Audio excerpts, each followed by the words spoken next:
Capaz. Bueno, vamos a empezar, si les parece. Buenas tardes. La clase de hoy, que se llama Jesús de Nazaret, coincide además, no está buscado con la Navidad, que la Navidad empieza el día 24 y el día 25. Y vamos a explicar hoy lo que supuso el nacimiento de Cristo y lo que va... No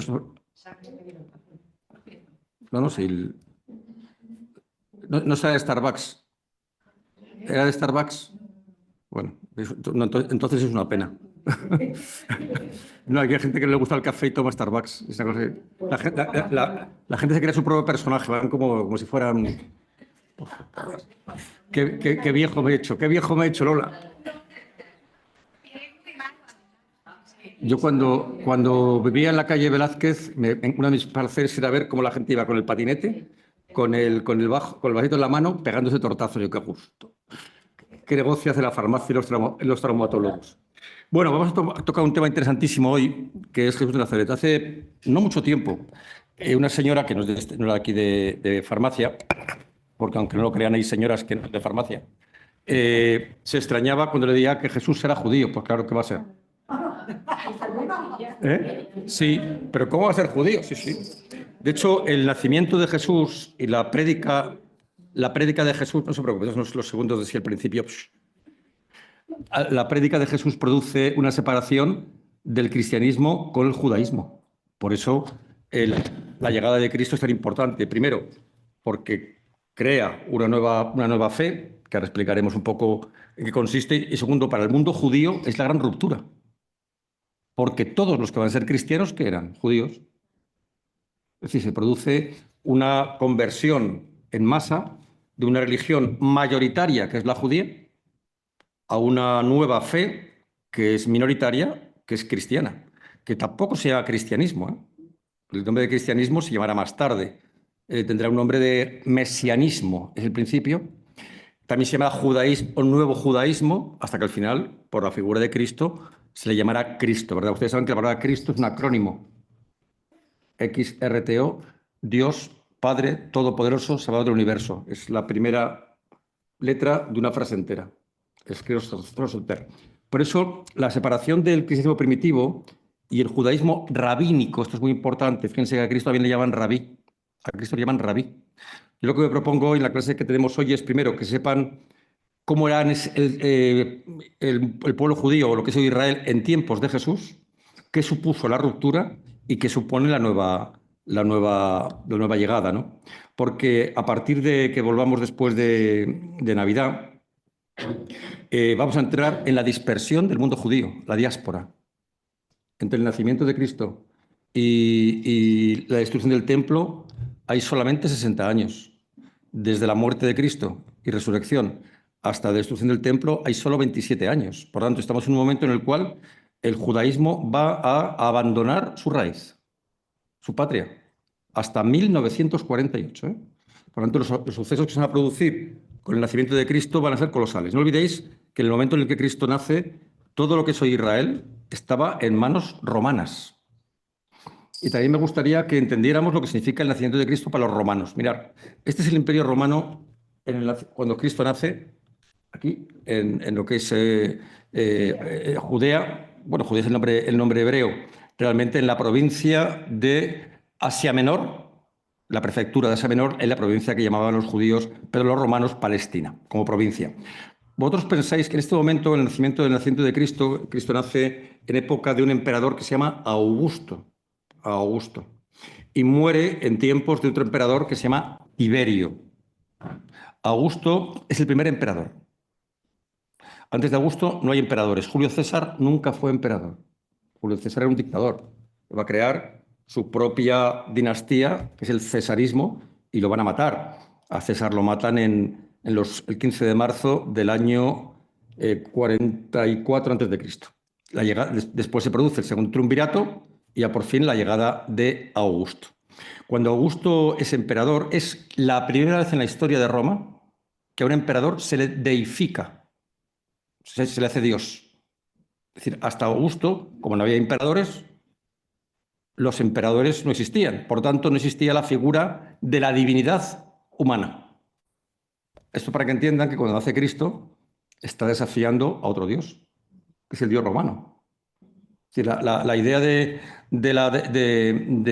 convertir al emperador romano en un dios nace con Augusto. Augusto es un personaje bien interesante, pero no es de origen noble. No es conscripti, se dice en latín. No es heredero de los fundadores de Roma. Es decir, él nace en lo que soy Dalmacia, lo que soy Croacia. Era de familia nobiliaria, pero no romana. Era de las provincias. Y cuando llega a ser emperador, hoy no voy a explicar cómo llega a ser emperador, se le nombra pontífice máximo. Pontífice máximo, ¿qué palabra? Que hace puentes entre Dios y los hombres. Pontífex, de ahí viene la palabra pontífice. Y además, a Augusto se le deifica. ¿Y cómo se le deifica? Bueno, pues Augusto va a casarse con una mujer que se llama Livia. Acuérdense lo que decía la historia. El mundo teme a Roma, Roma teme a Augusto, Augusto teme a Livia. Sí, sí, era un angelito. Ahora, Livia mató a todos los sucesores de Augusto para que su hijo fuera emperador, Tiberio. Por lo tanto, entre estos dos emperadores es cuando nace Cristo. Como Augusto no era de origen de los fundadores de Roma, encarga a un escritor una obra para que él sea de origen divino. Y esta obra se llama La Eneida, de Virgilio. Ora teneva, or vultus, que os acordáis cómo empezaba. Todos miraban a la diosa, Juno, la diosa Juno. La diosa Juno, según la mitología romana, es la diosa que protege a Aquiles en su huida de Troya. Aquiles tiene un hijo que se llama Iulo, y de Iulo viene de la dinastía Julia, que es la dinastía de Augusto, por se llama los Julio-Claudios, la dinastía Julia. Augusto, Tiberio, Calígula, Claudio, Nerón, Galba, Otón, Vitelio, Vespasiano, Tito, Misiano, bueno, así hasta el 476. Por eso es importante que entiendan en qué momento nace Cristo. Hay un Dios, perdónenme la expresión, un Dios romano, es el pontífice. Desde el punto de vista romano, alguien que se dice yo soy rey de reyes, ¿qué significa? Un desafío. Por tanto, hay que entenderlo en esa clave. En segundo lugar, miren ustedes la extensión del Imperio Romano. ¿Ustedes creen de verdad que al emperador romano en ese momento le preocupaba un loco que ha nacido en un sitio ahí perdido, que dice que preparad el camino al Señor y que yo soy el Mesías? Un tarao, debió pensar. Lo digo en serio, ¿eh? ¿Ustedes creen que estaba muy preocupado en ese momento? ¿Usted cree que Carlos I, emperador del Sacro Imperio Romano Germánico, cuando le dijeron que un monje alemán estaba clavando unas bulas en Wittenberg, se preocupó? Déjame en paz, que estoy con los turcos, con los ingleses, llegando a... Es decir, en ese momento no se percibe el problema, no se percibe ni mucho menos lo que se va a producir más tarde. Es simplemente una difusión posterior. Ahora, para los judíos, o sea, hay tres realidades. La realidad romana, Augusto emperador. La realidad cristiana, que todavía no existe, ha nacido Cristo. Tres, la realidad judía. Y la realidad judía, como expliqué el otro día, es que los judíos ya piensan en el mesianismo. Y hay una corriente mesiánica por la cual interpretan... Hay por ahí una campanilla que suena, no sé dónde está. Que quería que era... Es que me recuerda a villancico de una campana... Bueno, vale, localizando el ruido no me importa. Ya está bien, vale. Nada. Por eso, con Cristo surge esta ruptura, ¿no? Esta ruptura en un momento en el cual muy importante. Roma domina todo lo que es hoy Tierra Santa, lo que es Israel. Y hay un rey de los judíos, que es Herodes, acuérdense. Ser un rey para sustituir a dos reyes, a un dios que es Augusto y otro rey. Es decir, desde el punto de vista del nacimiento es un desafío político al Estado, ¿verdad? Y surge, por tanto, esta idea que ya se había producido en tiempos anteriores de un Mesías que iba a salvar al mundo judío. ¿De quién los iba a salvar? De los romanos. Por eso, la llegada de Cristo, para muchos judíos, es la llegada de un futuro mejor. Y se le va a llamar el Mesías. ¿Qué significa? El liberador, el redentor. El redentor. Y además, el Mesías podría ser hijo de David. Acuérdense que si van a la Biblia, David, en el libro de Mateo, es la tercera generación de 14 generaciones, en directo desde David, lo que se llama el árbol de Jesé. Seguro que han oído hablar del árbol de Jesé. El árbol de Jesé es el árbol de David, porque el padre de David era Jesé. Acuérdense que lo vimos en las primeras clases, ¿no? Por eso en el Magnificat aparece la imagen de y el verbo se hizo carne y el árbol brotó la flor. Es el Magnificat de Bach. El Magnificat de Bach lo dice de esa forma, ¿verdad? Y por tanto es un hijo del hombre. David es un hijo del hombre, pero celestial. Claro, la cuestión es hijo del hombre, pero ¿es Dios hecho hombre o es hijo de hombre? ¿Entendéis? Esta cuestión, obviamente, en ese momento no estaba todavía solucionada. Y además surge un momento de independencia judía. Los judíos quieren sacudirse el poder romano y el poder de su propio rey, de Herodes, que es un tirano. Por eso hay que entender el momento en el que surge este cristianismo que va a cambiar, por tanto, la faz de la tierra. Y sobre todo, también se había producido anteriormente la idea de la resurrección. No olvides que en ningún libro de la Torá aparece la resurrección, ¿eh? La resurrección no es un concepto del Pentateuco. Es el libro de Daniel. El libro de Daniel. Daniel es un profeta interesante. Daniel significa el que habla por boca del Señor. En el libro de Daniel aparece, pero no en el Pentateuco, no en la Torá. Por eso el concepto de resurrección es algo nuevo. También aparece en el libro de Macabeos, ¿no? Y el concepto de resurrección, ¿de qué forma? ¿En cuerpo y alma?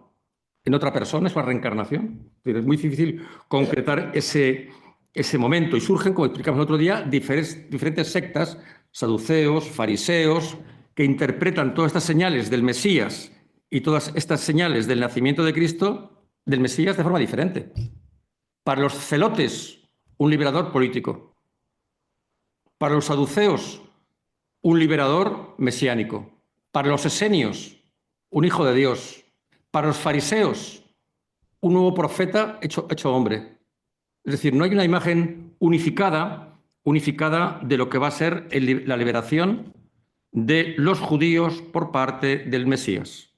Para los cristianos, la liberación no fue una liberación política, fue la liberación del pecado y la resurrección de los muertos, ¿verdad? De hecho, es muy curioso, y permítame un comentario, como en España, que es una cosa curiosa, se celebra mucho más la pasión de Cristo que la resurrección. Es una cosa muy católica. Si ustedes van al mundo griego, al mundo ortodoxo o al mundo protestante, se celebra mucho más la resurrección, que con todo respeto tiene más sentido.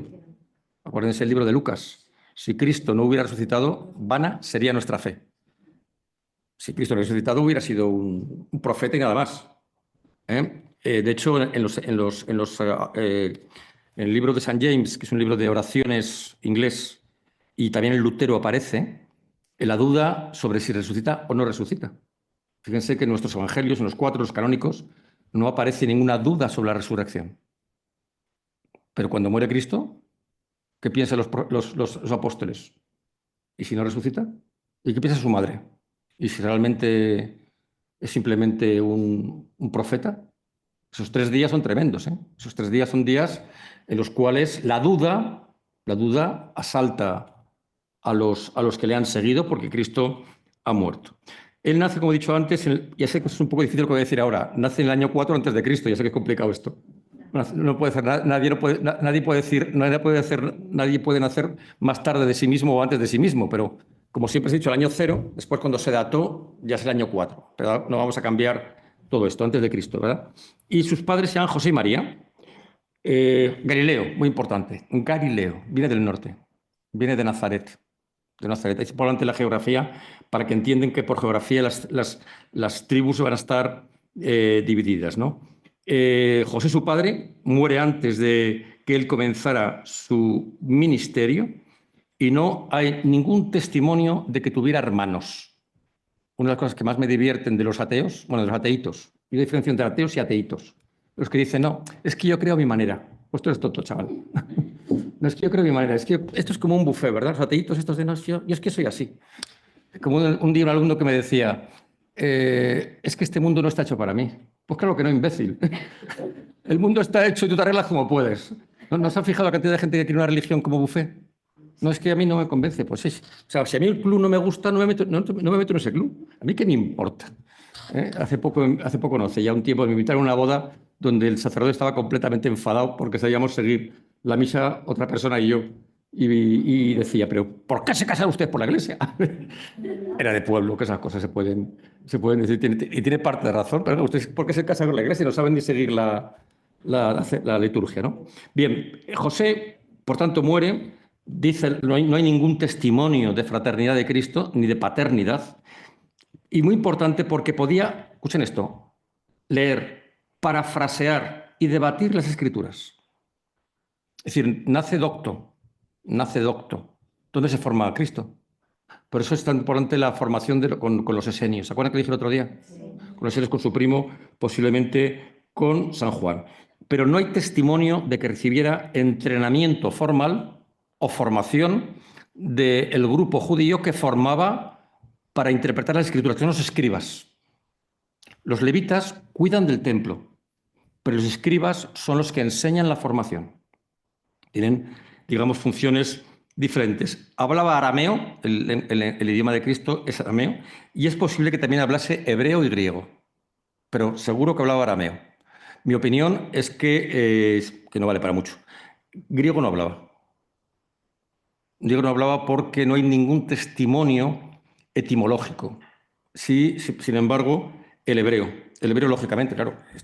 Por eso digo Galilea. Galilea no es la zona, no es Judá.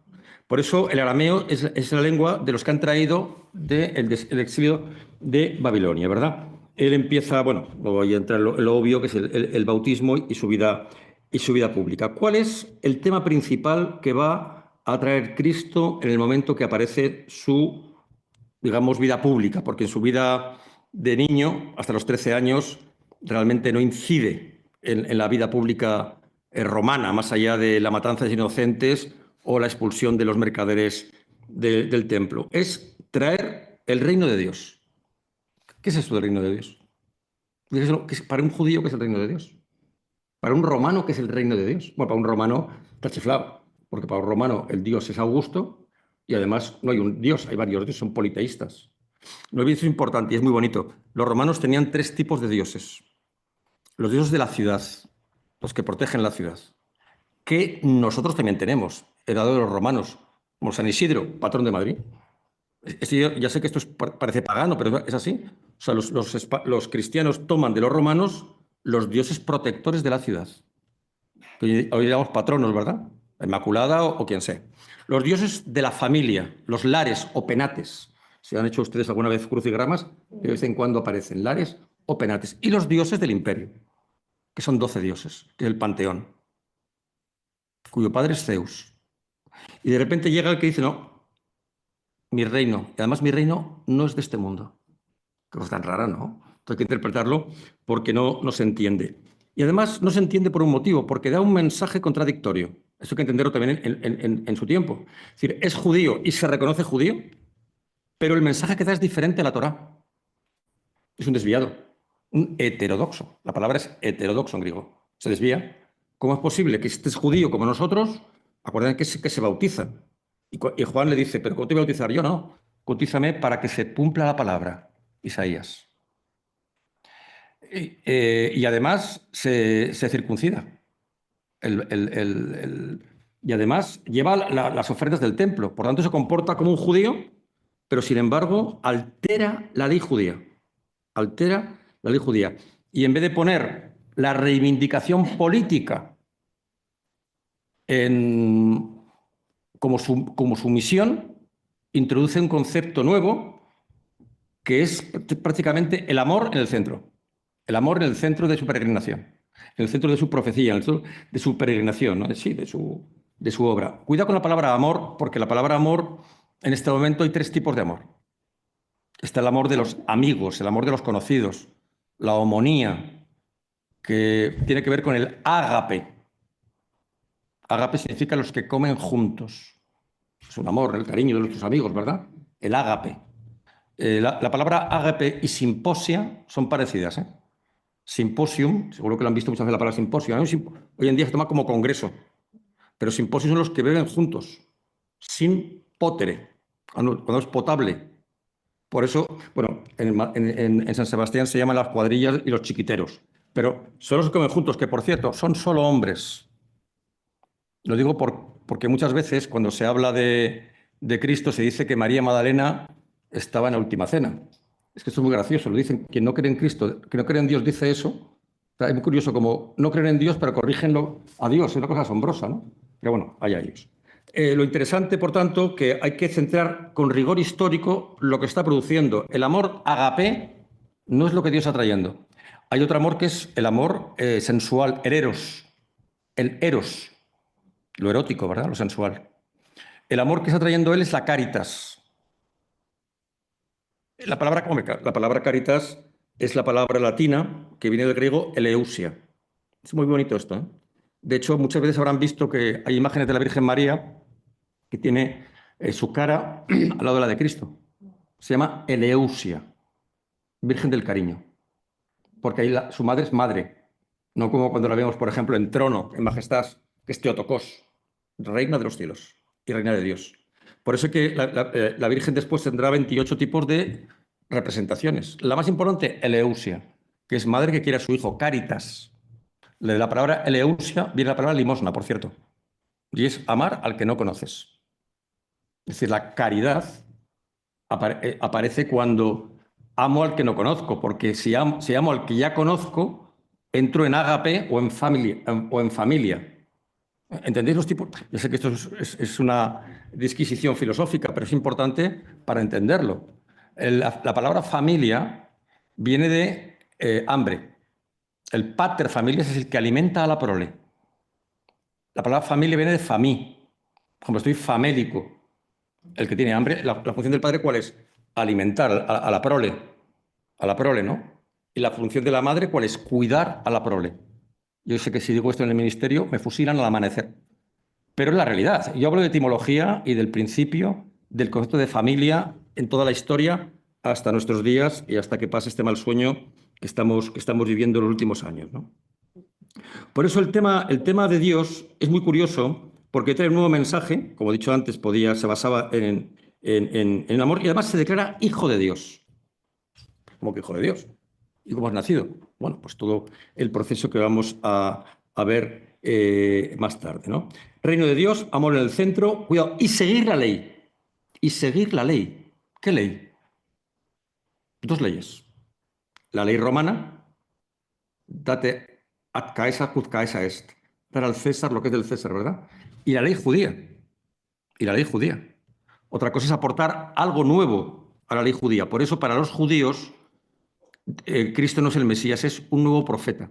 Aunque no lo crean, hay muchos judíos cristianos, pero no cristianos en el sentido de que creen que es Dios, sino que es un profeta que anticipa la llegada de el que sea definitivo, el Moisías, ¿no? El Mesías que será definitivo. Y además va a introducir otros conceptos que en su día, como veremos más adelante, son nuevos, como por ejemplo la palabra perdón. La palabra perdón, olvidar el daño. Creo que comenté en esta clase lo que significa la palabra perdón, ¿verdad? El mayor regalo. La palabra perdón es la composición de hiper, dono, hiper, lo super, lo más grande, dono, un regalo, una donación. Por eso el perdón se traduce desde el latín y desde el griego como el regalo que yo te hago a ti, aunque no lo merezcas. De hecho se produce la paradoja filosófica que yo te perdono a ti y tú no aceptas mi perdón, pero yo te lo regalo. Otra cosa es las funciones posteriores de arrepentimiento que llegará más adelante. Por eso el perdón ya va a ser la primera infracción de la ley. Ojo por ojo, diente por diente. Por lo tanto, ya estamos de alguna forma rompiendo algunos de los principios, que es perdón frente a compensación. Fijaros qué importante, ¿eh? La ley judía compensa, no perdona. Por eso la ley judía es tan estricta. Y además va a poner el centro en los necesitados. En los necesitados. Claro, todo esto al principio no tiene una gran importancia hasta que tiene su mayoría de edad y ya entra en el templo. Porque puede entrar, porque es judío. Y eso va a cambiar completamente, digamos, la función del cristianismo. Y además se va a producir durante su vida curaciones por fe. curaciones forfait, que los que son creyentes llevan milagros o sanamientos, podemos decir, también de forma de hacerlo, ¿verdad? Exorcismos, resurrección de muertos, control sobre la naturaleza. Por ejemplo, ayer, si han escuchado, ayer estuve viendo el Mesías de Händel en el auditorio. No sé si están poniendo la hora. La verdad es que me decepcionó un poco, ¿para qué voy a mentirles? Porque se llama Mesías participativo. Y ya cuando se pone participativo me empieza a entrar una especie de... Eso es como cuando vas a un restaurante y pones comida creativa, ¿verdad? A ver qué se le ha ocurrido al camarero este. A ver qué se le ha ocurrido al cocinero. Creativo. No, no, no sea creativo. Póngame un huevo frito. O sea, no me ponga una patata, no un tubérculo del huerto de Metiane Cane, ¿no? Bueno, por tanto, curaciones, exorcismos, control sobre la naturaleza. Fijaros que en Isaías pone que los valles se levanten y que los montes se aplanen. Preparad el camino al Señor. Es decir, el control de la naturaleza. Y además va a elegir a 12 apóstoles. El 12 es un número muy importante en el judaísmo, creo que lo comenté alguna vez, porque es el número perfecto, el que se descompone en 4 y 3. 4 por 3 son 12, que es el tiempo, que son las tribus de Israel. Pero 4 más 3 es el 7, que es la creación, más el día del descanso. 4 menos 3 es 1, que es Dios. Por eso la combinación del 4 y el 3 en el Pentateuco, y tiene mucho que ver con la interpretación numérica de la fe judía, es un número clave. Es un número clave. El número 4-3 en su composición 12, en el 7 y en el 1, ¿verdad? De hecho, es muy posible que los judíos tomen el número 4-3 y su composición de las pirámides de Egipto. Muy posible. No olviden que el pueblo de Israel sale de Egipto, del destierro en tiempos de Moisés, que es el que les da la ley. La pirámide, que era la tumba clásica de los faraones, es una base, que es una pared que es un triángulo y una base que es un cuadrado. Es un cuadrado que son los elementos de la naturaleza y los puntos cardinales, y el triángulo, que para los judíos, para los egipcios es la tríada, el ciclo de la vida. Nacer, crecer, morir, padre, hijo, criatura. Osiris, Set, Isis. Por tanto, es muy posible que saliera de aquello, pero ustedes ven la pirámide, en la planta es el cuadrado, en la punta de arriba es un vértice, que es Amón, 4 menos 3. Amón-Ra, sí, sí. Por eso elige 12 apóstoles, elige 12 apóstoles. Fijaros que en la Biblia, en el Evangelio, no aparece en los canónicos ninguna negación de seguir a Cristo. O sea, no hay ninguno de los apóstoles que diga, no, no quiero, estoy ocupado. Ninguno. Tampoco en ninguna parte aparece que la Virgen dijera que no. Hay un cuadro, que creo que alguna vez te he contado, en Malatesta, en Rímini, que pone la Virgen dijo no. Se llama el cuadro, no se lo han visto. Durísimo. Es una Virgen llorando y un ángel con las alas negras. Imagínense que dice, Ave María, no, non fiat. Como hubiera cambiado la historia, ¿no? Como hubiera cambiado la historia.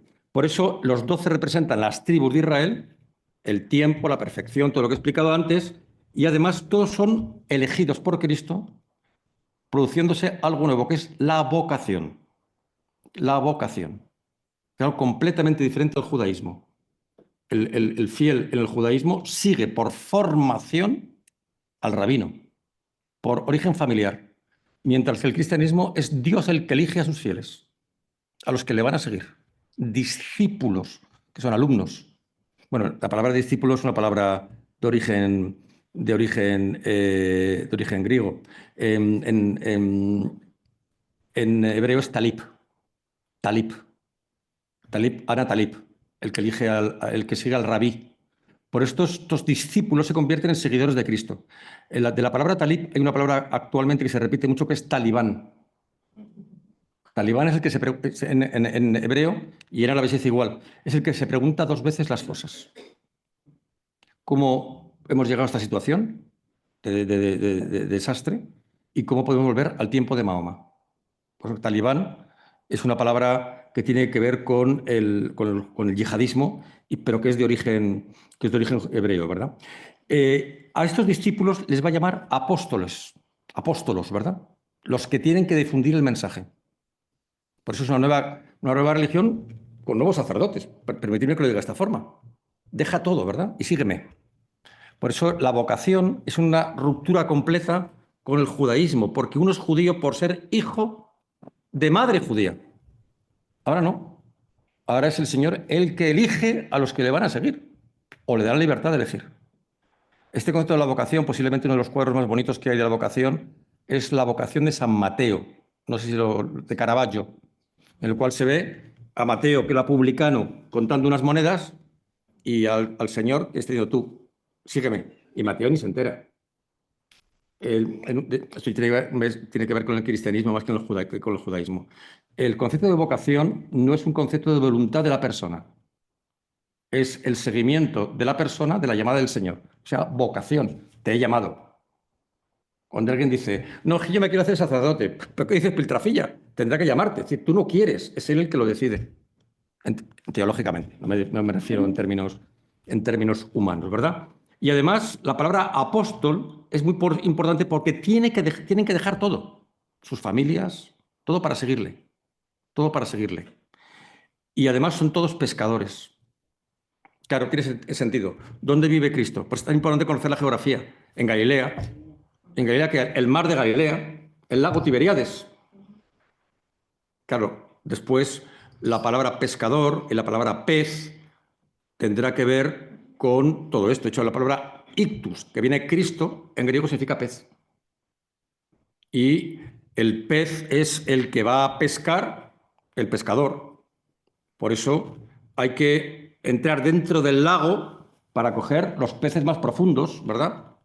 Duc in altum.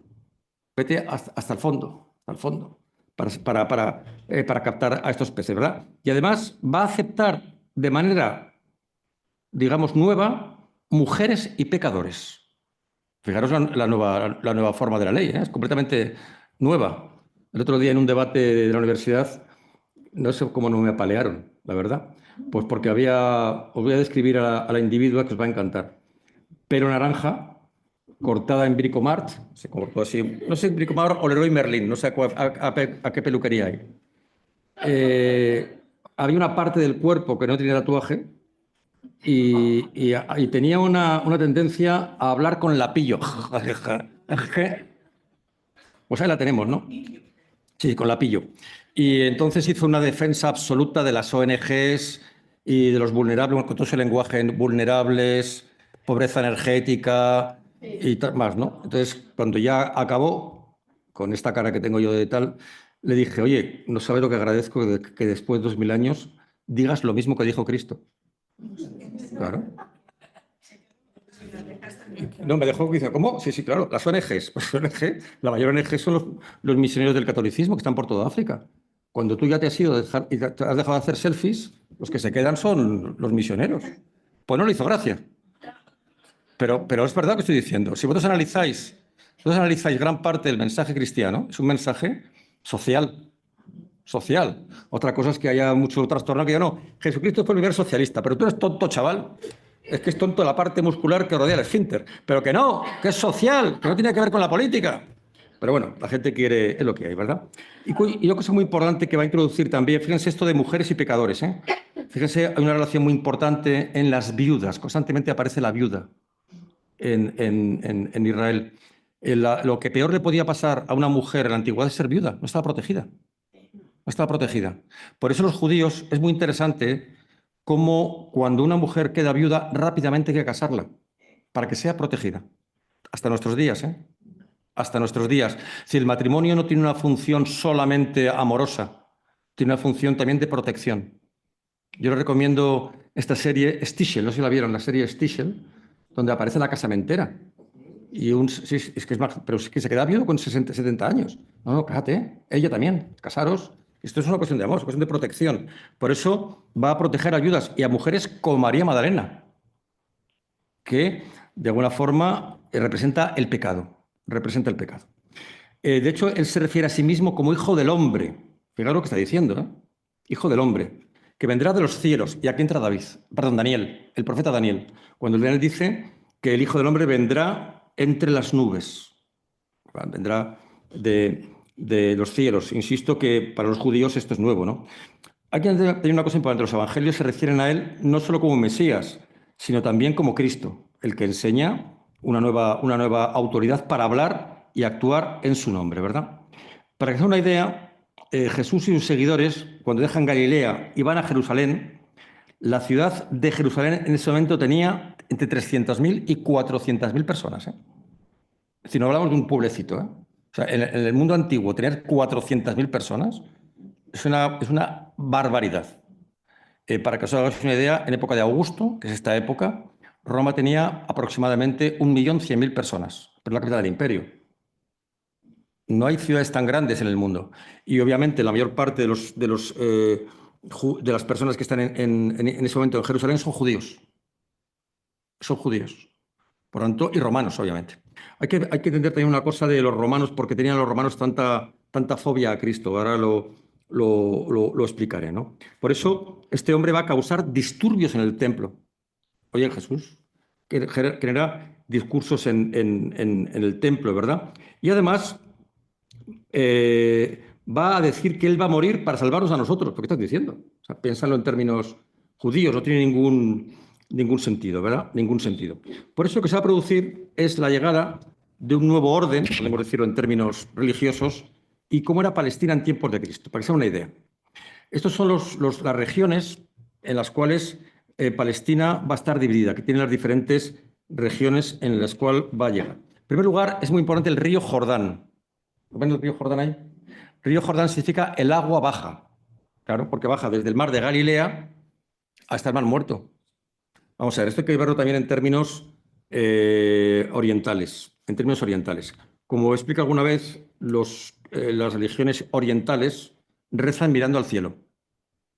Porque de ahí viene la lluvia, de ahí viene la vida. Las religiones, por ejemplo, balcánicas o las religiones del Báltico no miran rezando al cielo, miran rezando las montañas, bien o por volcanes o bien por las piedras, porque el agua es una cosa que tienen resuelta. ¿Entienden? Estamos hablando de lugares del desierto. Por eso hay que entender todo el metalenguaje de la naturaleza llevada a la teología. El desierto es el pecado, es la ausencia de vida. El agua es la vida. Por eso todo está relacionado con el agua. Fíjanos, el río Jordán, que es donde lo bautizan. Pero nace en Galilea, que está dividida, y en ese momento Palestina, en diferentes, digamos, demarcaciones. Cuando él nace, su objetivo es prácticamente introducir una nueva palabra, ¿verdad? Una nueva palabra, una nueva. Y dice lo siguiente, cuando ya entra en su vida pública. Se ha cumplido el plazo. Ya llega el reinado de Dios. Enmiéndense y tengan fe en esta buena noticia. Por eso es el principio, diríamos, de su apostolado, ¿no? Y va a ser muy importante esta configuración geográfica para entender a quién va a hablar. Porque no es igual los galileos que los samaritanos, que los judíos o los idumeos, que son otra región que está en el sur de lo que es hoy Israel, ¿verdad?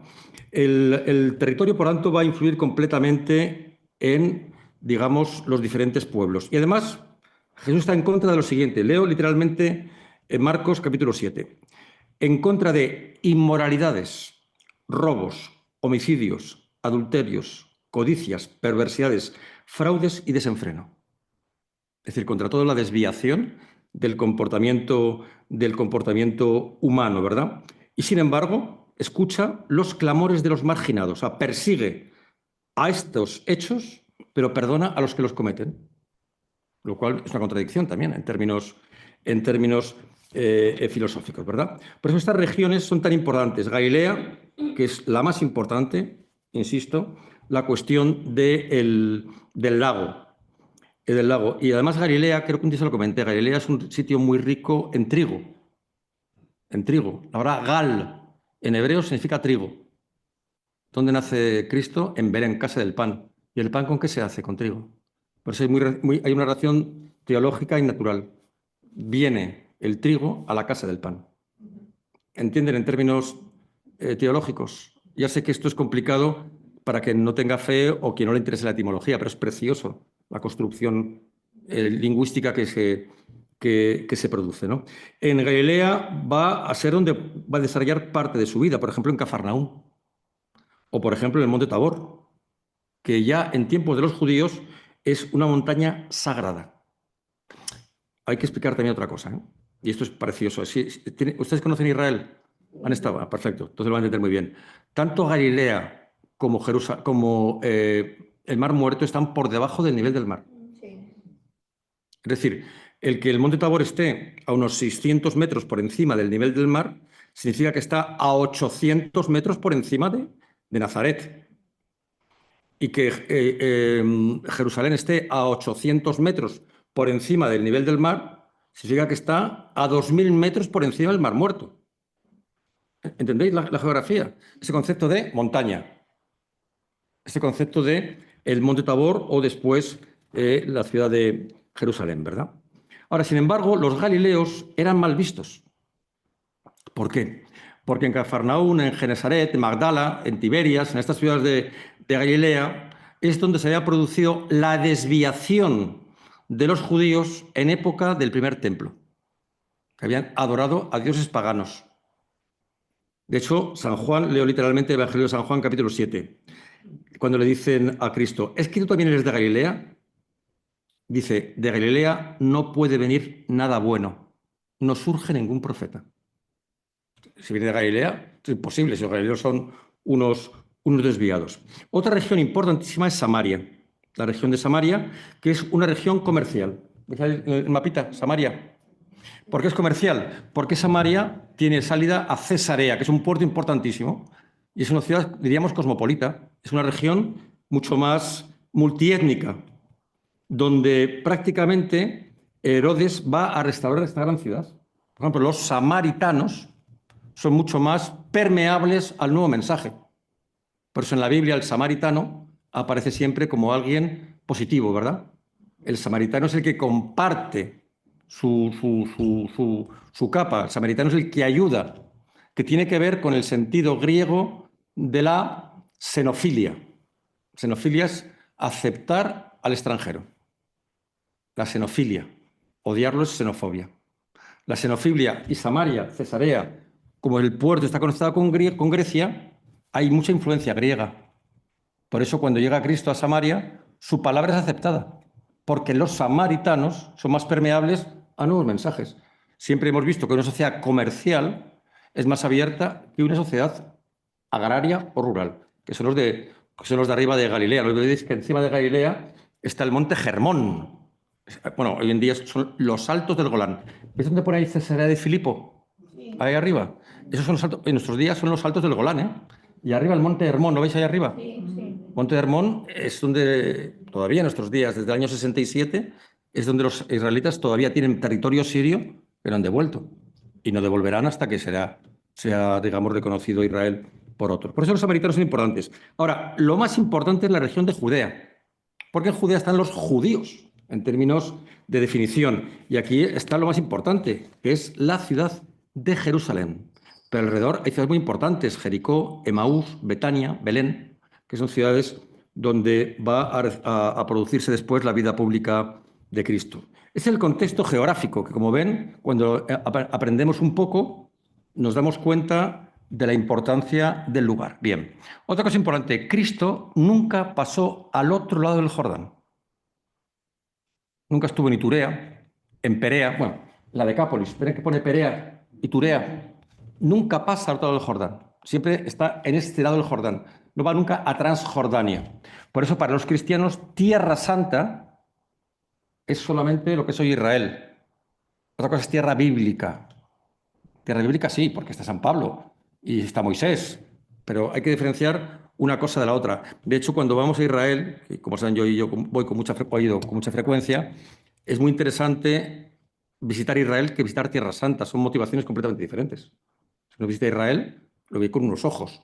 Si uno visita Tierra Santa, lo ve con otros. Son motivaciones completamente diferentes. Este es el contexto histórico en el que hay un gobierno, que es el gobierno romano, que tiene el poderío sobre los judíos. sobre los judíos.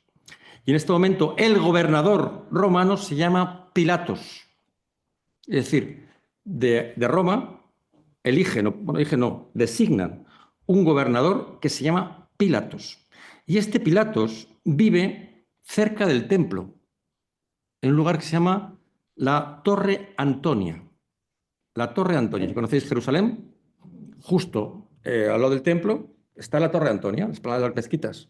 ¿Por qué construyen los romanos allí esta torre? Bueno, pues porque las celebraciones son en el templo y desde la torre pueden controlar el templo. Y además para la recaudación de impuestos. Pues es tan importante conocer la geografía de Jerusalén. Claro, cuando Pilatos vive ahí, por eso si van a la vía Dolorosa, cuando es el Vía Crucis de Cristo, le apalean al lado de la Antonia, el licántrotos, ¿verdad? Cuando le van a apalear.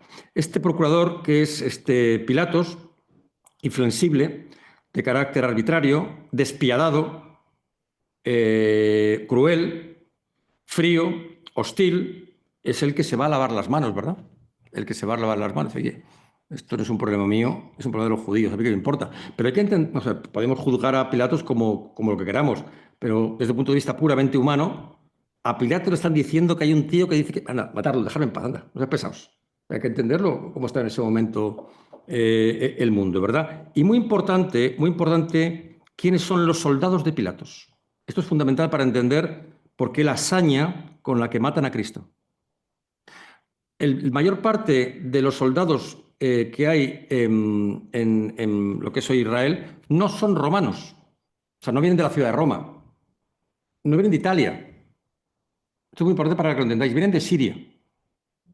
Vienen de esta región. Claro, se reclutan en la región. Se reclutan en la región.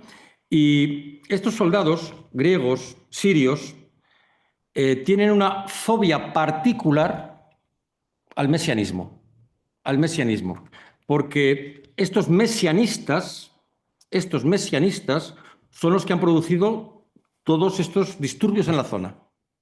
Por eso van a ser tremendamente crueles con alguien que dice: yo soy rey de los judíos. Pues te matamos, por listo. Y además te matamos con saña. Te ponemos sal en las heridas, te ponemos una corona de espinas y te crucificamos, que es lo que manda la ley. Porque a Cristo lo podían simplemente haber crucificado, ¿verdad? Pero ¿por qué, aparte de crucificarle, hay toda esta pasión? ¿Por qué todo ese ensañamiento? Porque realmente los soldados que le van a torturar son soldados que están vengándose de lo que los judíos hicieron años antes en la revolución de Herodes y la previa de los macabeos, ¿se acuerdan? Con los sirios. Por eso hay una rivalidad entre ambos, digamos, sirios griegos, que ahora son romanos, contra estos judíos mesiánicos. Por eso se explica esta hazaña. Si no, no se entiende, ¿verdad? Oye, pues lo matamos y ya está, no. Lo torturan, lo apalean, tiene que arrastrar la cruz. Parece que es excesivo el castigo, ¿no? Pero tiene que ver con la venganza. Que además saben que se juegan a los dados la túnica, ¿verdad? La túnica. Y que además lo van a apalear, le van a dar de latigazos, ¿verdad? En ese momento, vamos a avanzar un poquito más. No hay que olvidar que los habitantes de la Nueva Palestina, que se va a llamar romana, tenían que pagar un impuesto, según la cantidad de riqueza que se tenía. Y un porcentaje. Por lo tanto, es tan importante también la cuestión de cómo estaba en ese momento organizado desde un punto de vista de los impuestos Roma. Por eso todos se pagaban en la Torre de Antonia. Todo se pagaba en Jerusalén, ¿verdad? Y además los judíos tampoco podían aplicar sentencias de muerte sin permiso de Roma. Si no podían aplicar sentencias de muerte sin permiso de Roma, ¿quién pedía a los romanos que mataran a alguien? El tribunal de los judíos, que se llama Sanedrín. Sanedrín, que en ese momento estaba dirigido por Caifás. Estoy yendo muy despacito, pero seguro que según estoy hablando van encontrando mucho más lógica histórica, algo que durante tantos años se han contado de una forma quizás poco reflexiva, ¿no? ¿Y quién es este Caifás? Pues Caifás es de los saduceos. Es un saduceo. Saduceos que Caifás, como sumo sacerdote, es el jefe de los sacerdotes. Para Caifás, ¿qué se está produciendo? Un desafío. Que no paguemos impuestos. Que además, que este es el Mesías, que es hijo de Dios, que echa a los mercaderes del templo. El echar a los mercaderes del templo significa profanar lugar santo. Profanar lugar santo. Fijaros que, y esto lo digo con mucha pena, todos los que estamos en este aula hemos ido a lugares donde los templos a veces invitan más a perder la fe que a reafirmarla. Si vais, por ejemplo, a Lourdes algunas veces, ¿verdad? O a Fátima, parece más negocio de la fe que la fe en sí misma, ¿no? Incluso el propio Jerusalén, si vais a la basílica, al lugar del templo, la sensación de mercadeo, aquello, ¿verdad? Es excesivo. Por eso, realmente, lo que está persiguiendo Cristo es eso, ¿no? El templo como lugar no de oración, sino de mercaderes. Y además, estos saduceos son acumuladores de riqueza. Acumuladores, claro, pues son los que están, digamos, llevando los impuestos al templo. De los saduceos salen los sacerdotes del templo. Los sacerdotes, los que van a oficiar los servicios. Ya tenemos tres. Saduceos ofician los servicios. Leví cuidan del templo. Escribas enseñan la ley. Son las diferentes, digamos, funciones que tienen los diferentes, digamos, que van a ser encargados de estos. Una cosa importante, el sacerdocio, esto es fundamental, no es por vocación, es hereditario. Sí. En el mundo judío, en esta época, no ahora, en esta época, el sacerdocio es hereditario. ¿A quién sucede Caifás? Os hago herederos de mis inmensos bienes y sabéis quién es el antecesor de Caifás. Menos mal que soy pobre. Anás, claro. Es el sucesor. Anás está en el Sanedrín, pero ya no es sumo sacerdote. Hereda el cargo Caifás. Pero esto tampoco nos tiene que extrañar mucho. Es decir, ¿por qué lo heredan? Por un motivo crematístico, no por un motivo de fe. Por eso es tan importante el sacerdocio. Es un sacerdocio como oficio, no por vocación. ¿Entendéis lo importante que es lo que estoy diciendo? Por eso la ruptura es colosal. La ruptura es colosal. Deja todo y sígueme. Pero bueno, ¿qué estoy diciendo? Es la segunda ruptura que vendrá con Lutero, ¿no? Bueno, te sigo, pero tengo familia. Es la cuestión del celibato y la cuestión. No confunda el celibato con la familia. No puede ser sacerdote y romper su celibato y no por eso tener familia. Es lo que en la codorniz, ¿os acordáis de la codorniz? Aquellos eran buenísimos. Que ponía sacerdote, era un chiste bastante irreverente, que ponía algo así como hábito, pero no para colgarlos, sino para remangarlos, algo así ponía. Sí, algo así. Se remangan hábitos, no se venden, no se cuelgan, algo así ponía la codorniz. Bueno, es una cosa, el celibato no tiene que ver con el matrimonio, el celibato tiene que ver con romper un voto. Otra cosa es que además te cases, que es otra cosa. Son dos cosas diferentes. Pero lo que nos dice, no los evangelios, lo que nos dice la doctrina de la Iglesia es que el sacerdote es célibe, posiblemente de origen esenio, y además no puede servir a dos señores.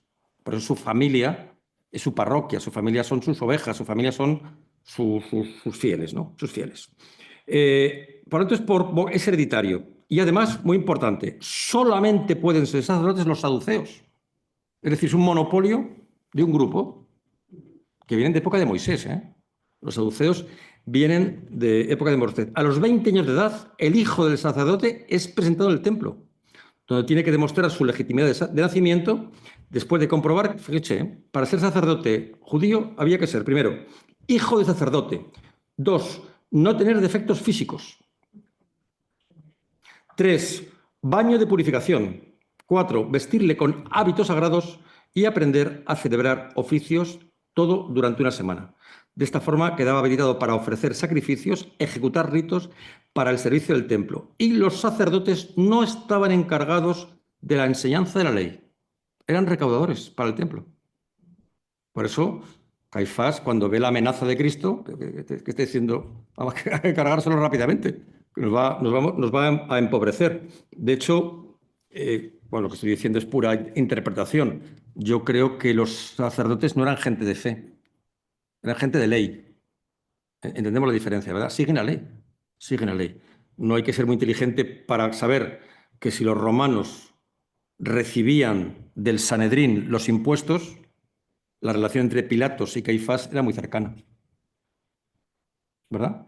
Por eso es Caifás el que le dice, oye, este que dice que eres de los judíos hay que matarlo urgentemente. Pues vale, pues lo mato, si no hay más. Y dice, no, pero hay que salvar a uno. Bueno, pues a Barrabás, venga, pero a este lo matamos. Supongo que conocen la historia de Barrabás, ¿verdad? Barrabás. Acuérdense que una vez al año los romanos salvaban, amnistiaban, diríamos en nuestros días, a un delincuente, a un preso. Barrabás va a ser el que va a ser salvado en vez de Cristo. Ecce homo, he aquí el hombre, ¿verdad? He aquí el hombre. La palabra ecce homo es cuando Pilatos ve ya a Cristo deformado por el maltrato que ha recibido. Dice, esto no es un Dios, esto es un hombre, ¿verdad? Está hecho una piltrafa. Ecce homo. Bien, por tanto, estos sacerdotes, cuidado, fíjense, estaban organizados en 24 grupos, y cada grupo aseguraba el servicio del templo durante todo el año. Eran muchos, por tanto. Oye, sí, habían 400.000. O sea, Jerusalén es una ciudad, a ver si me entendéis lo que voy a decir, absurda, por como tantas. ¿Qué sentido tiene Quito? ¿Han visto alguna vez en Quito? ¿Qué sentido tiene Quito ahí arriba? Pero solamente se le ocurre a un español hacer ahí arriba una ciudad. ¿Qué sentido tiene Jerusalén? No es comercial, no pasa ninguna ruta, no hay mar cerca. Es una ciudad puramente religiosa, puramente religiosa. Por eso, estos 400.000 habitantes son habitantes de la fe, hasta nuestros días, ¿eh? No tiene nada que ver un israelí de nuestros días que viva en Tel Aviv o un israelí que viva en Jerusalén. Yo cuando me destinaron allí, tardé en irme de Jerusalén 3 días, porque todo está prohibido. Pues me voy a Tel Aviv, que además son 50 kilómetros, como Madrid y el Escorial, para entenderlo, ¿no? O sea, el sábado no funcionan los taxis y además no puedes andar no sé cuánto. Aparte, pues voy a Tel Aviv, que es mucho más habitable para un occidental, ¿verdad? Por eso los sacerdotes son tan importantes. Y no olvidéis una cosa muy importante. Caifás, el sumo sacerdote, entraba solamente una vez al año, que es el día del Yom Kippur, el día del perdón, a ver el Santa Santorum. Y entraba con unas campanitas, como las que llevamos, clic, clic, clic, para que en caso de que dejaran de sonar, es que le había pasado algo. No, no es broma, no es broma, ¿eh? Por eso es cuando se descubren, creo que lo comenté el otro día, se descubren unas medallitas un descuento arqueológico e interpretan que era el Santa Santorum. Bien, otro grupo importantísimo son los ancianos. Este es el Israel que se encuentra Cristo. Eran también llamados senadores del pueblo. Estos ancianos se refieren a las personas con mayor edad, pero no son más que los jefes de las familias. Los jefes de las familias, lo que es el concepto de familia es un concepto muy actual, son tribus realmente, los jefes de las tribus. Y van a ser muy importantes porque son asesores o consejeros de los sacerdotes. Por lo tanto, están muy ligados al poder romano. ¿Cuál es, aparte de los saduceos y los escribas, un grupo importantísimo? Los fariseos. Los fariseos son un grupo religioso que observan estrictamente la ley, pero no se preocupan de la caridad. Sepulcros blanqueados, ¿verdad? Seguro que la habéis escuchado esa expresión muchas veces, ¿no? Cada uno ha recibido la educación que ha recibido. Yo recuerdo mi abuela, pobrecita mía, que nos obligaba a los nietos a ir los domingos a misa a las 9 de la mañana. Y digo, qué mala baba, ¿verdad? Y además lo impresionante es que mis padres no decían nada, sí, sí, lo que tú digas. Y mi abuelo estaba casado con ella porque va a hacer lo que decía mi abuela. Y una vez me acuerdo que le preguntó mi hermano, ¿pero por qué tenemos que ir tan pronto a misa? ¿Por qué no vamos a misa? Había una misa de niños, ¿os acordáis? Y la misa mayor que era a las 12. Y ella decía, porque a las 12, no, porque a las 9 vamos a ver a Dios. A las 12 vamos a que todo Dios nos vea. Eso decía mi abuela, ¿eh? No, no, fíjense, ¿eh? Y eso venía de, claro, uno cuando es más mayor ya lo entiende, no, no, esto es una cosa que no nos vean, es decir, que tu mano izquierda, conocen toda la, no sepa lo que, por eso los fariseos han pasado como la falsa fe, el que se rasga las vestiduras, el que es, bueno, hay muchos políticos, sobre todo de ciertos partidos políticos, que hiperactúan permanentemente, ¿verdad? Y tienen como convulsiones o incluso tienen, digamos, que tienen que hiperventilar. ¿Os acordáis de aquella, cómo se llama esta que tenía nombre de mueble de Ikea? De mueble de Ikea, Greta Thunberg, Greta algo, no se me acuerdo. ¿Cómo? Bueno, no sé, tenía nombre de mueble de Ikea. Y, you stole my future, ¿os acordáis? Sí, claro, tómate, no sé, está hiperventilando, ¿no? Bueno, pues esos son los fariseos, que son los falsos creyentes que están más preocupados en la observancia de la ley que en el amor de la ley. Por eso Cristo los persigue por encima, todos. Obviamente, o sea, hay que reconocer que Cristo hacía pocos amigos, ¿eh? Es decir, Claro, es que se mete con todo, con los romanos, con los judíos, con los saduceos. Es que no te quejes. Por eso San Pablo es tan importante, porque a San Pablo lo van a azotar 12 veces, ¿eh? Bueno, el 12, nuevamente, ya lo explicaba antes. En Iconio, en Éfeso, en Corinto. Claro, es que eres un provocador, joder, que ¿dónde vas? No, tus dioses, no el mío. No te puedes callar, ¿no? Porque o eres apóstol o apóstata, dice Pablo. Cuidado con los tibios. Ahí están, los fariseos. Bien, por eso los fariseos son los legalistas, que además, escuchen bien, porque esto es interesante, piensen como judíos ahora. Los fariseos son los que van a publicar las 613 leyes, que todavía existen, ¿eh? Todavía existen estas, son 613, que son 248 mandatos y 365 prohibiciones. Estos fariseos son los, por ejemplo, los de la comida kosher. Son los que, si te ven en Sabbat, en Mea Shanim, que es un barrio importante, vestido de una cierta forma, te sancionan. Son prohibiciones y mandatos. Y además estos fariseos son los que llevaban la comida al templo. Por ejemplo, el marisco no puede mezclarse con la leche. Bueno, todas esas cosas. No hay nada más divertido que una boda judía si no eres judío. Claro, porque cada rabino tiene una norma diferente en función de su adscripción. Y los fariseos, la comida kosher, no es lo mismo un rabino húngaro que un rabino sefardí, ¿no? Porque según la Torá sefardí, vamos, lo mejor es un buffet libre y que cada uno coma lo que quiera. Por eso, ahora no, porque ha cambiado mucho, pero hace años, para ser feliz en Madrid, había que vivir cerca de un Vips. ¿Verdad? El camarero no te decía, ¿qué? Lo de siempre, no te conocía nunca el camarero. Y había tiendas, ¿acordáis que había tienda? Sí. Pero desde que ha quitado la tienda del Vips, esto ha cambiado mucho ya. No, vamos, había un tiempo que para ser feliz en Madrid, el Vips era una solución perfecta. Bueno, pues estos legalistas, que son los fariseos, eran ritualistas, ¿verdad? Bien, estas son las diferentes, por tanto, saduceos, los esenios que estaban en Qumran, los fariseos, los legalistas, los celotes, los terroristas, los sicarios, los que querían matar para conseguir la revolución. Ahora, dentro de ellos, de todos ellos, había un concepto que eran impuros. ¿Quiénes son los impuros? Pues los fariseos decían quién era impuro y quién no. Por ejemplo, la sangre y todo lo que toca, porque según ellos es la vida. Por eso toda la comida kosher no tiene sangre. La carne roja no existe. La carne, yo recuerdo una vez bueno, esto ya no quiero contarles mi vida, en un restaurante que según mi amigo era comida kosher, por una parte el filete estaba absolutamente abrasado y por otra parte estaba crudo. Y yo le decía, se llama Walter, tú conoces a Walter, a mi amigo. Le decía, Walter, es que no sé por qué lado quejarme, porque yo soy cristiano. Y me quejo por el que está muy hecho, por el que está poco hecho. Come, que aquí te voy a decir algo, ¿verdad? Por ejemplo, es impuro todo derrame sexual, la menstruación. El derrame sexual, la menstruación es impura. Por eso, en el mundo judío, en el periodo de menstruación, las mujeres eran apartadas. Eran apartadas. Sí, un poquito rarito, sí, son partículas. Sí. Por ejemplo, los utensilios como copas, platos, ollas, había que lavarlos varias veces escrupulosamente, ¿verdad? Ciertos animales que la ley prohibía comer, como por ejemplo el cerdo. Fíjense, todo cadáver de animal o persona, no solo el que los tocaba, aunque fuese por necesidad, también el que pisaba una tumba, un sepulcro, aun sin saberlo, quedaba impuro ante Dios. Sí, por eso hay una tribu de Israel que son los Cohen, la familia Cohen, son los que protegen los cementerios para que la gente no cometa impureza. Ellos sí tienen permiso, es muy rarito, de verdad, muy rarito, que se le va a hacer, ¿no?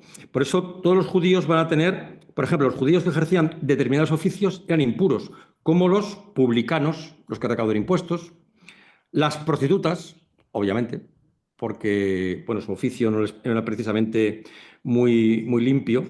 Los pastores con la sangre, con los animales. Los médicos, la pobre, por supuesto. Las viudas. Y además eran impuros los que se sentaban con ellos a la mesa porque se contagiaban. Por ejemplo, si yo estoy sentado con una prostituta en la mesa, yo estoy contagiado. Fijaros que Cristo va contra todo esto, ¿eh? Pablo y Mateo, publicanos. Madalena, posiblemente prostituta. Él es el pastor, ¿verdad? Y estas son mis abejas. Yo, teóricamente, soy impuro. Médico, sanador. Todos sus oficios son impuros, desde un punto de vista, sus oficios, sus funciones. Hay una frase preciosa de Cristo que en hebreo es muy bonito, bueno, en español. Dice, el médico enfermo también cura. No sé si lo has escuchado alguna vez. Muy interesante. Cuando le acusan de, pero eres impuro. No, el médico enfermo también cura, el médico impuro. Es muy interesante este argumento dialéctico cuando alguien dice, ¿y tú cómo me puedes decir eso si tú eres no sé qué? Ya, pero el médico enfermo también fura, ¿verdad? Por ejemplo, eso se utiliza mucho con los fumadores. Pero ¿cómo puedes decir que hay que dejar de fumar si tú eres fumador? Bueno, pues precisamente como fumo, sé lo malo que es, no fumes. ¿Entendéis la contradicción? El médico enfermo también cura. Es importantísimo, ¿eh? Este mensaje. Porque el mensaje es, todos somos pecadores, pero no por eso dejamos de curar a los demás. Por eso el pecado original no nos evita la sanación a través de la fe de los demás. Ya sé que esto es para listos con gafas, hay que estudiar un poco de teología. Pero es muy interesante el mensaje, ¿eh? Porque el mensaje es brutal, porque la palabra médico en nuestro idioma es difícil traducir. En hebreo y en griego, médico es el que te recupera a la vida, el agapacei, el que te resucita, el que te lleva a la... tiene que ver con la palabra apocalipsis también, y que te lleva también a la resurrección, a la anástasis.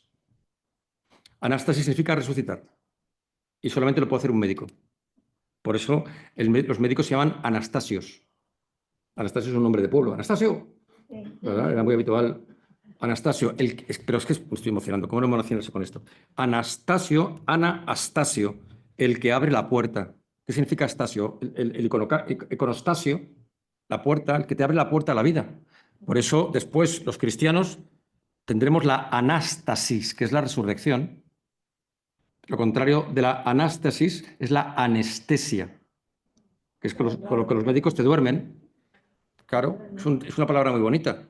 Por eso la anástasis es pura de un rabí, del que cura, ¿no? Por eso la palabra médico no la vean como un oficio, digamos, de sanar solamente, sanar a los que están enfermos, ¿verdad?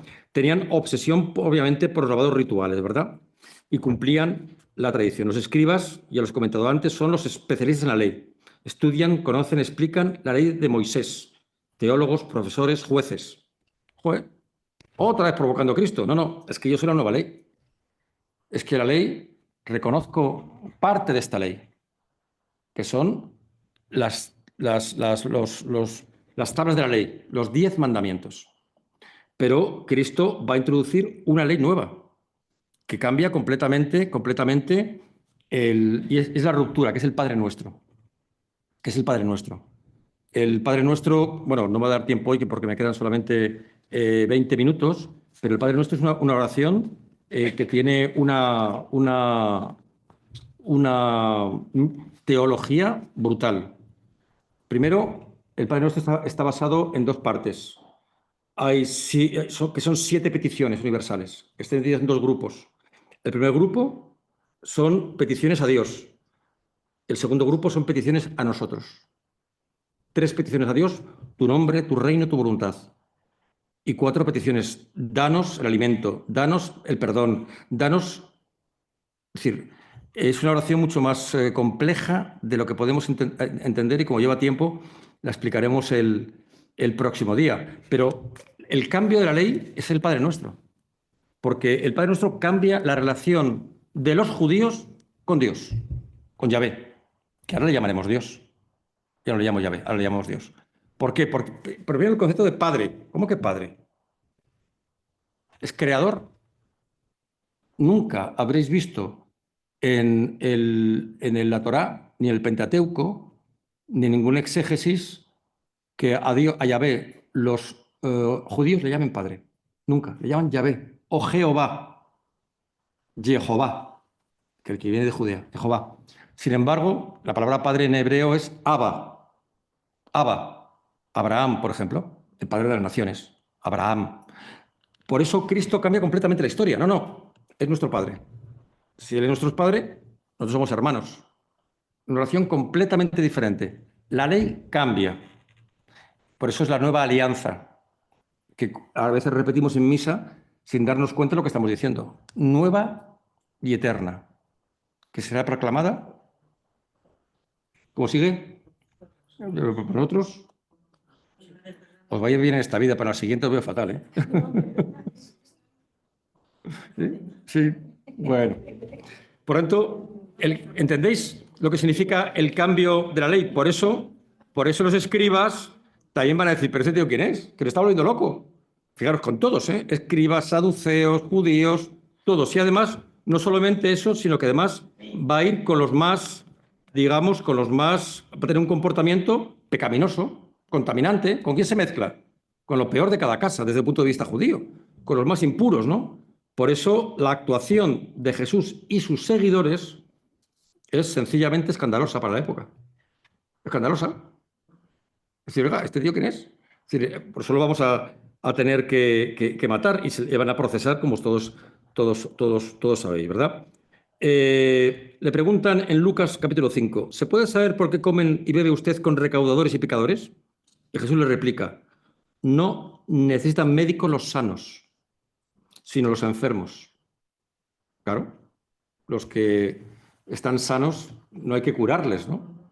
Los que están enfermos son los que ahí tienen que ser salvados o salvos. Y dice, no he venido a invitar a justos, sino a pecadores, a que se arrepientan, a que se arrepientan. Claro, es un mensaje absolutamente provocador, provocador. Y como además celebraba permanentemente simposia, lo que son comidas, se le va a acusar además a Cristo de borracho. Claro, el vino. No, hay que entenderlo en clave de la época, no en clave actual, ¿verdad? El vino como elemento de bendición, porque el vino representa la sangre y la comunión el pan. Por eso todo lo que se va a producir va a ser tremendamente escandaloso para su época. Y además se mete con los ricos. Es más difícil que entre un rico en el reino de los cielos que un camello, ¿verdad? En el ojo de la aguja. Bueno, eso del ojo de la aguja, saben ustedes que en Jerusalén había una puerta que se llama la puerta de la aguja, que era muy estrechita. Por eso se decía el símil de la aguja. Los ricos también serán absolutamente, diríamos, criticados por Cristo, ¿no? Como decía el Evangelio, es un hombre que era tan pobre que solamente tenía dinero. Algo así es la traducción. Tan pobre que solo tenía dinero. Los pobres son los que van a seguirle, ¿no? Y lo muy importante, la cuestión de los niños. La cuestión de los niños. La cuestión de los niños no tiene que ver con los puber, con los pueri, con los niños. Tiene que ver con los que se acercan con inocencia, con los que se acercan con inocencia. Fíjense que la palabra inocente es una palabra muy interesante, ¿verdad? Es aquel que su vista no está nublada. Eso significa inocente, el que todavía ve de una forma clara y una forma precisa. No me digan, no son bonitas las palabras, la etimología son unas palabras realmente bonitas. Es el tiempo en el que vive Cristo, ¿verdad?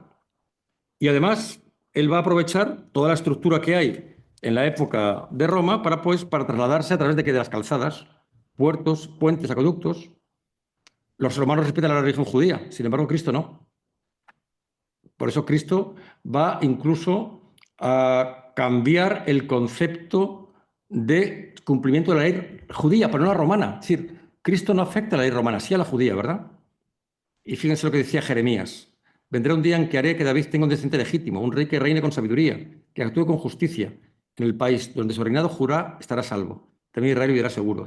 El Señor es nuestra victoria. Bueno, Jeremías lo escribe 5 siglos antes. ¿Es Cristo o no es Cristo? Los judíos dudan si es él o no.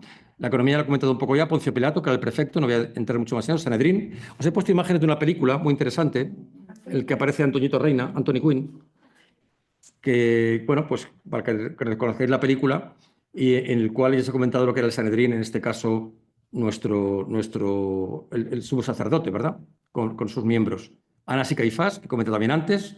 Nicodemo es un fariseo que habla con Jesús en algunos casos y lo consideran impuro. ¿Pero por qué tú hablas con Jesús? Pero si es un pecador, ¿verdad? Nicodemo ha pasado como aquel que vence al pueblo, que vence a lo que dicen los demás. ¿Qué es lo que significa Nicodemo? ¿Qué significa Nico? El vencedor. ¿Cómo se llama la marca de zapatillas que tiene Nike? Nike es la diosa de la victoria. Nicodemo es el que vence al pueblo, el que vence a los demás, el que no se deja influir. El Nicodemo. Qué bonita palabra, ¿verdad? Dime, Lola, perdona. ¿Estás cansadita o qué? ¿Estás dormida? Ha sido cuando he dicho, es cuando he dicho anestesia. Por eso Nicodemo, oye, ayuda a José de Arimatea a enterrar el cuerpo de Jesús, ¿eh? Hay una piedad preciosa de Miguel Ángel, la tercera piedad, la que está en el Duomo de Florencia, que aparece Nicodemo en la piedad, que ayuda a José de Arimatea, que es el que le presta la tumba, a enterrar el cuerpo de Jesús, ¿verdad? Y esto lo comentaba el sumo sacerdote. El templo, hoy en día es solamente esto, pero en su día el templo es esto, ¿eh? Gigantesco, colosal, donde los escribas, fariseos, bueno, todos van a estar, levitas. No, el muro es el exterior. Este es el muro, o sea, el templo tenía dos muros, uno gigantesco. No, el muro, cuando el que vemos ahora, el muro es este. El que está aquí. El que está aquí. Todo esto es la explanada de las mezquitas. Y aquí está la Torre Antonia. Aquí está la Torre Antonia. Y aquí está el Vía Crucis. Y aquí hay un montón de moros vendiendo cosas. Porque saben ustedes que toda la calle es un mercado, vamos. Un mercado. Bueno, por eso es interesante todo este proceso, ¿verdad? Saduceos, he contado quién es, los fariseos, bueno, ya os he contado todo esto. Una cosa importante, los celotes y los escribas son los que también escriben la Torá, ¿verdad? Bueno, se va a producir, por tanto, todo este enfrentamiento. ¿Cuáles son las teorías políticas? He comentado, los romanos y los judíos. ¿En qué se cambia básicamente la llegada del judaísmo con el cristianismo? Primero, hay cosas que son comunes, ¿no? Por ejemplo, el judaísmo, comunes como símbolos. Habla de la circuncisión. El cristianismo habla del bautismo. Es un cambio completamente diferente. El pacto no es un pacto de carne, es un pacto de agua. Es un pacto nuevo. El nacimiento, ¿verdad? Supongo que todos ustedes, si no quiero entrar en temas delicados, conocen gente que dice, no, que se bautice el niño cuando sea mayor, si quiere. Seguro, el ambiente es perfecto para que el niño se bautice, ¿verdad? Seguro. Bueno, no importa porque el agua será vegana, sostenible y además el agua habrá sido embotellada siguiendo los criterios de la Agenda 2030. Pero fíjense, digo, el Bat Charil, la impartición del nombre, cuidado con esto, ¿eh? Es muy importante. Los judíos ponían el nombre al niño en función del carácter. Bueno, a los 7 días.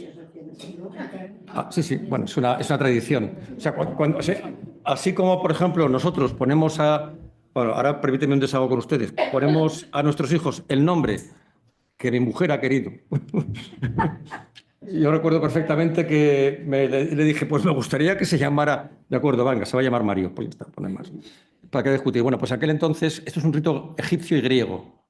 Es decir, en función del comportamiento del niño se le pone el niño. Por eso el niño antes de nacer es una ignominia, no tiene nombre. Ignominia es el que no es llamado. Ignómino. Cuando ya tienes nombres, nominado. Por ejemplo, has sido nominado, ¿verdad? Pues nominado significa que has sido nombrado. Qué buena palabra, ¿eh? Es que el nombre define un carácter. No confundan personalidad con carácter, ¿eh? Personalidad es con los que nazco por mi herencia genética. Si mi padre es negro, yo soy negro. Y si mi padre es negro y yo soy blanco, mi madre posiblemente no está con mi padre. Es decir, es una cosa es la personalidad y otra cosa es el carácter. El carácter es lo que yo me construyo. Nuevamente, un pensamiento muy interesante de Cristo, de cristología más que de Cristo, que ha tomado algún padre de la Iglesia más adelante y el fundador de alguna orden religiosa. Cuando alguien muy malhumorado me decía, es que este es mi carácter. Y le respondía, no, es tu falta de carácter. Porque el hombre con carácter se controla. Qué interesante, ¿eh? Es tu falta de carácter. Imagínate explicarle esto a alguien que sea un Latin King, ¿no? Bueno, por eso, fijaros cómo cambia completamente la introducción de la criatura en el nuevo mundo. Ya no se circuncida, se pone un nombre. Y además su nombre lo deciden sus padres. Y una cosa muy importante que hoy en día ha perdido importancia, que es el padrino. Introduce la figura del padrino, que es tu padre en caso de que falte tu padre. Que es una gran responsabilidad. Hoy en día es más honorífico que otra cosa, pero es una cosa muy importante el padrino, ¿eh? El padrino es una cosa fundamental. ¿Quién se va a ocupar de mí en caso de que y la madrina, ¿no? Bueno, ya en la adolescencia también cambia. Fijaros, los preadolescentes, la bar mitzvah, cuando son mayor de 13 años, pues ya van a ir al templo y le dedican diríamos que ya es mayor de edad. Las niñas con 12 años, los niños con 13.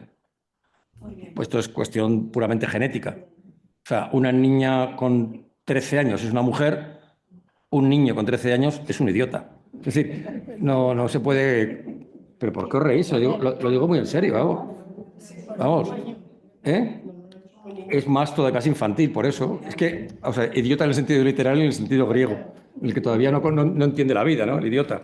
Hay dos palabras, idiota y imbécil, que son dos insultos muy interesantes. Idiota es el que no conoce la ley, el imbécil es el que no sabe apoyarse. Claro, no tiene báculo. Eres un imbécil, no sabe apoyarte.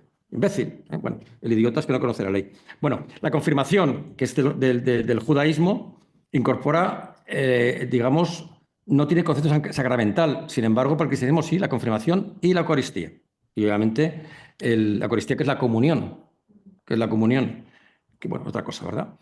Luego hay una cooperación de los pactos, muy importante. Dios, el primer pacto, ¿no? Sin embargo, Cristo hace el último pacto. Fíjense que hay 7 pactos del Antiguo Testamento y 7 pactos del Nuevo Testamento. Nuevamente, el concepto de pacto tan importante, ¿verdad? El pacto más importante es las bendiciones por obedecer, son la protección de Dios en esta vida y en la vida venidera, vida eterna en los cielos. Sin embargo, las bendiciones del mundo judío es la prosperidad, no es la larga vida, ¿no? Por tanto, el sacrificio también es diferente. El sacrificio del Antiguo Testamento es una sombra porque es incapaz de purificar. Sin embargo, en el Nuevo Testamento purifica porque es conforme a la voluntad de Dios Padre, ¿verdad? Es completamente diferente, ¿no? Bueno, esto lo tenéis en la documentación que os envío, me refiero. No quiero abundar mucho más en ello, ¿no? Fijaros lo importante que es el nacimiento de Cristo, que hasta nuestros días, y es lo que celebramos teóricamente este sábado, no, domingo y lunes, ¿no? Que es el nacimiento de la vida, que es la Navidad. Si la Navidad es que desde un punto de vista judío es la ruptura, ¿eh? Es la ruptura. Desde un punto de vista cristiano es el nacimiento, que es lo que significa natividad. Natus vitae, nacimiento de la vida. Este nacimiento va a ser desde, bueno, tengo aquí una pequeña presentación, va a ser desde el principio de los tiempos un ritual que van a llevar a cabo los cristianos desde el principio, ¿no? Tengo aquí una pequeña presentación que en parte en otro sitio, pero que viene bien para verlo ahora. Fíjense que se crea la Navidad no como día, sino como rito, ¿no? En el cual el ciclo es la Anunciación, 8 de diciembre, la visitación, que es el día que va a visitar la Virgen a Elizabeth, el nacimiento de Cristo, adoración de los pastores, de los magos. Fíjense, porque hay 2 adoraciones, los magos, los reyes. No olvidéis que la palabra mago viene de magis, los más importantes, y los pastores, ¿no? De los pueblos, y la presentación en el templo y la huida a Egipto, ¿verdad? Será el día 25 de diciembre cuando se utilice con un papa, que es el Papa Liberio, el año 354. O sea, a partir del siglo IV es cuando ya se determina que el 25 de diciembre sea el día del nacimiento de Cristo. Pero tiene que ver con el calendario. ¿Por qué? Pues porque el día 25 de 24, la noche 24 del 25, son 9 meses desde la Anunciación. Son 9 meses el parto. Claro. Hay 2 fechas importantes. El 25, la Anunciación, San Marcos. El día de San Juan, 24 de junio, es importantísimo ese día, porque es el día que la oscuridad empieza a ser menor y cada día los días tienen más luz. 6 meses después, justo 6 meses después, 24 de diciembre, se construye el calendario completamente a partir del Papa Liberio. Este papa es muy importante porque es el papa que va a traer a Roma, gracias a Santa Elena, las cadenas de Cristo.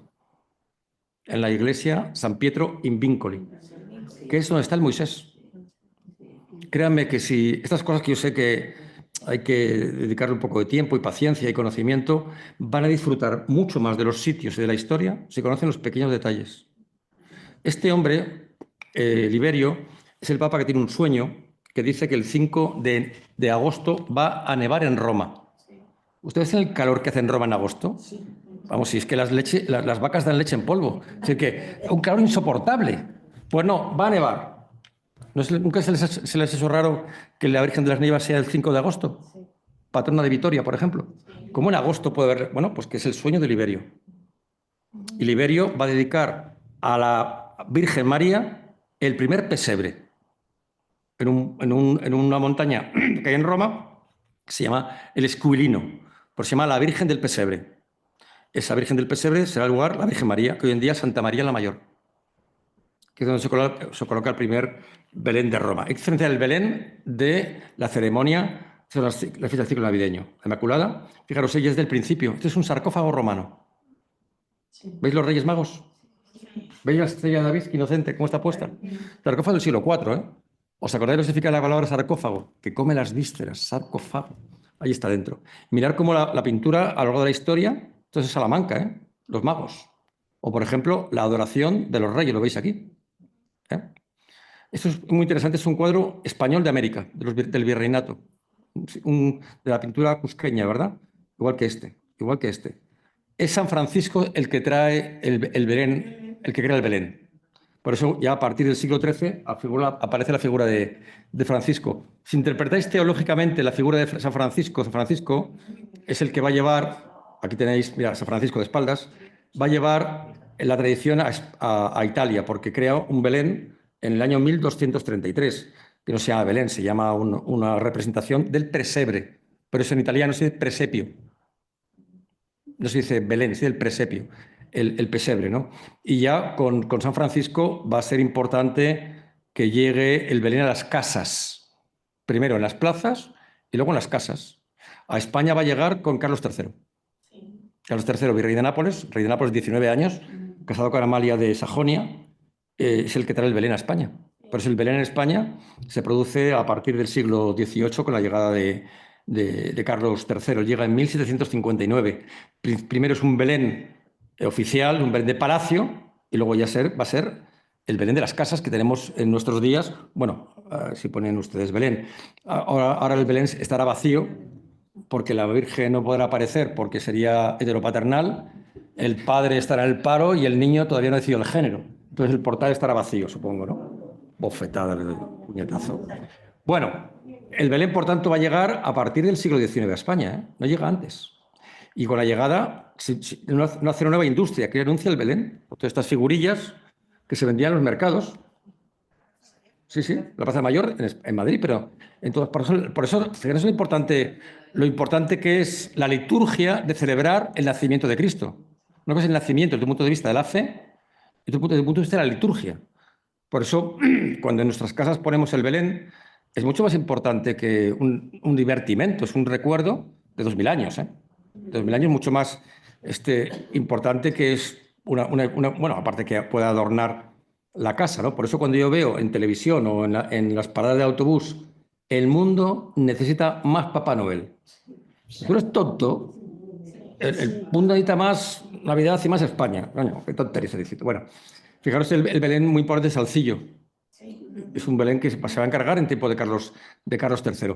Y otra cosa fundamental de la Navidad es el villancico, que va a ser la música en honor al nacimiento de la Virgen María. La música en honor del nacimiento de Cristo. Esto es un libro de villancicos del año 1554, 56, perdón. Fijaros, el villancico no es algo actual, ¿eh? Es algo muy importante. De hecho, para acabar la clase os he traído un villancico español que cuando lo escucháis os vais a quedar sorprendidos del valor que tiene. Y como llevo mucho tiempo hablando, esto a ver si se coordina bien, porque cuando veáis el villancico es algo popular, pero hay un tal Carlos Arrondo que lo va a llevar a una categoría, digamos, mucho más. El villancico que vais a escuchar os va a sorprender, ¿eh? ¿Lo escucháis? Sí, ¿verdad? El villancico puro español, compuesto en el siglo XIX y llevado a una categoría de sinfonía. Este es Carlos Criado. Este Carlos Criado tiene la mala suerte de ser español, porque va a hacer toda la recuperación del villancico español del siglo XIX y llevarlo a una categoría mucho más culta. Otra cosa es que lo que cantamos en las casas, los villancicos, que cuando cantan nuestros hijos nos parecen muy ricos y cuando los canta el cuñado nos parece horroroso. Pero bueno, eso es lo que tiene la familia.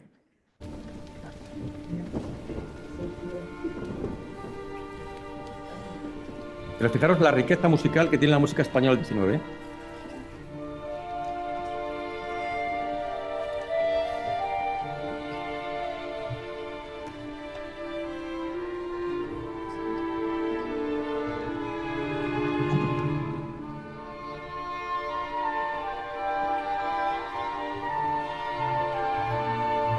De una forma muy suave, introduce el tema musical y enseguida va a empezar.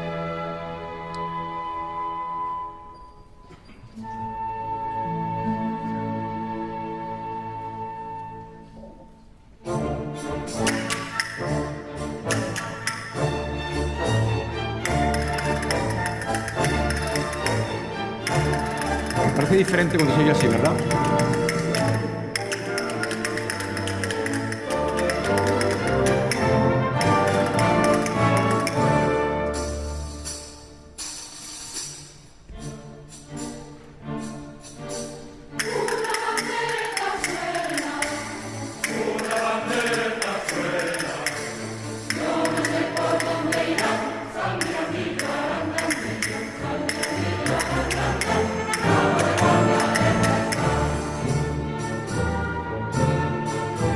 Cuando lo ven de esta forma sinfónica cambia completamente, ¿verdad?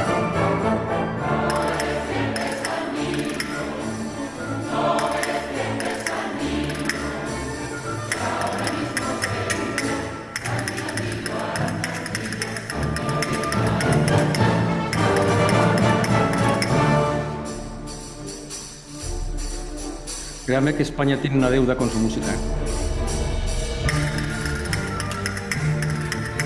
Bueno, son ya y media pasadas, que tengáis una feliz Navidad y os animo a que vengáis al curso de música que empezamos en febrero, que lo vais a disfrutar mucho si os apetece. ¿Eh? Con la feliz Navidad hasta el próximo día.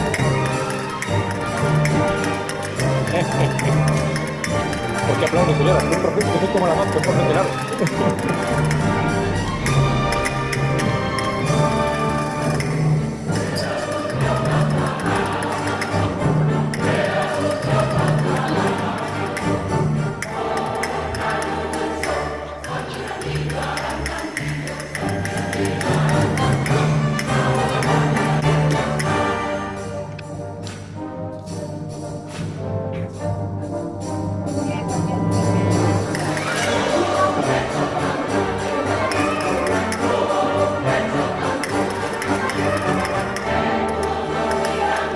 Bueno, volvemos el primer jueves, el primer miércoles. Feliz Navidad.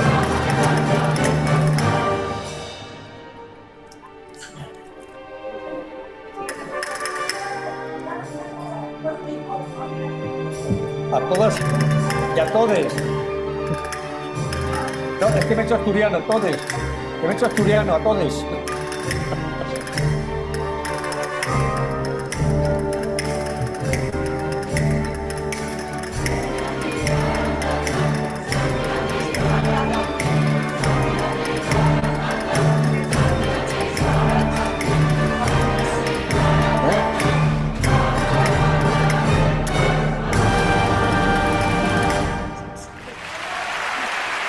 ¿Cómo? Ah, sí. Yo no lo sé. No tengo idea. Supongo que se referirá a los pecadores. Gracias, hasta luego. Aquí es un villancico completamente diferente, escuchaba así. Bueno, hasta el próximo día. No lo sé. No le puedo ayudar en su duda. No lo puedo ayudar en su duda.